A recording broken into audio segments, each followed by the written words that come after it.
Lesson 3 of Chess. Now you get to hear the rest of the story. Remember Garin and King Charlemagne?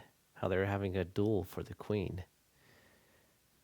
You might remember a little bit about the story, but the bottom line is Garin was a knight, and he was playing the game of his life, literally for his life.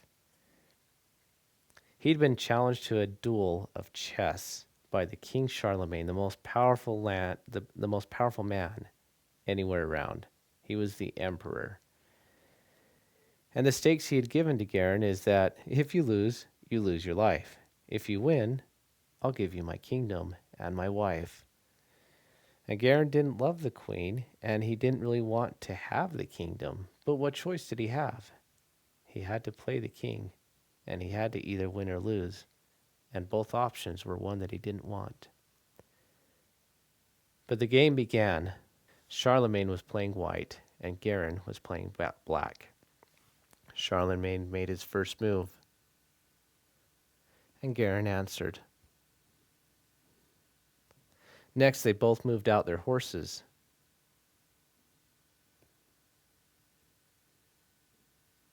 Charlemagne took an aggressive move and moved right away to capture the pawn of Garin. Garin moved his other horse into play. Charlemagne, being the emperor of the land, was very aggressive, and seeing his opportunity, did not want to pass it up, and immediately he took the knight of Garin. Charlemagne had won 2 pieces, and Garin wasn't looking too good for Garin. This knight is already in the position to take Garin's queen. So Garin moved ahead, and with his pawn, captured the knight. In Charlemagne's next move, he decided to set up a little bit of pawn structure and move that ahead 1 space. Garin followed by a strategic move from his bishop and slid him all the way across to here.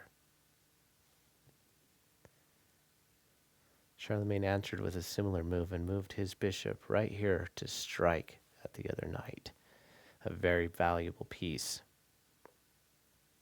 Well, to get out of the way, Garin decided to capture another of Charlemagne's pieces. Now they both had 1 pawn and 1 knight. Now look at the position that Charlemagne was in. He was in a position to capture Garin's king, or to capture Garin's queen, the most powerful piece that he had. Being the aggressive player that he was, he moved right away and captured the queen. Now, under normal circumstances, it would be quite discouraging to lose your queen so early in the game. But Garin wasn't discouraged. He had a plan, and he had a strategy.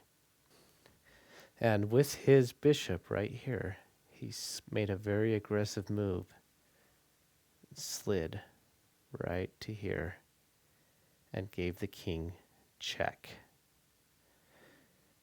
Now, look right here what an important move this was, because he moved right here to give the king check, and he can't be captured by the king because he's backed up by the horse. A king cannot move into check, and so this piece can't be captured because the horse is right there. Wow. All of a sudden, Charlemagne is in a very precarious situation. The king has to move out of check at this point, and his only option, there's no other piece that can protect the king, and the king has to move, and his only choice, Charlemagne's only answer, is to move right there. From out of nowhere, Garin sneaks another piece in. I love this move. Comes out of nowhere, slides right to there, and gives checkmate to the king. At this point, Garin realizes that he has won the game. His breathing starts to get a little bit nervous, a little bit heavy, and the king is expected to hand over the kingdom. Well, what happened then? Garin lifted his eyes from the chessboard, and his eyes met King Charlemagne's, and he said, "Sire, I seem to have forgotten the stakes of the game." He was holding his breath. Charlemagne, who was a little upset that he had lost the game when he thought he had gained so much advantage and realized he was at the point of handing over his kingdom and his wife, looked at Garin and saw that he had no ill intention and said, "Strange, the details have left my mind also."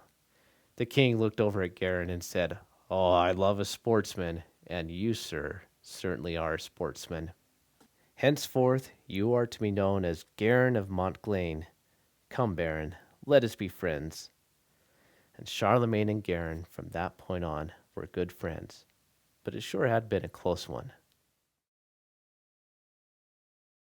I wanted to leave the end of that story until you knew how the pieces moved, because it's an exciting story, and I love that. It's one of the neater. It's a neat historic chess game, and I wanted to share it with you. And you can see the strategy behind it a little bit more when you know how the pieces move. That's why I saved it till now. Anyways, this lesson isn't so much about that story as it is about general chess strategy. In chess, there are 3 parts of the game. There is an opening, a middle game, and an end game. Here's how we define the opening. The opening is generally restricted to the first 10 moves in chess. The purpose of the opening that you do has to be very strategic, because you're setting up what your strategy is going to be throughout the game. The goal is to set up the position. It's not so much about attacking the other side, but setting up your position and dominance on the board. And in general, when you do your opening, you're going to move pieces towards the center of the board. Picture, if you have a folding board, that there's this line across the middle is the border between your side and the opponent's side. And right here in the middle is a bridge. So pretend like there's water and a moat over here, and you want to send all your pieces through the center of the bridge.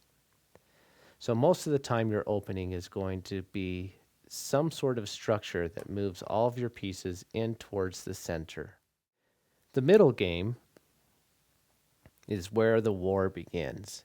It's when you start, you know you're in the middle game when you're just hacking away at pieces. You're capturing and you're being captured. You're sacrificing pieces. You're capturing his pawn. He's taking your horse, and because he took your horse, it leaves you open to capture his bishop. You're just capturing pieces.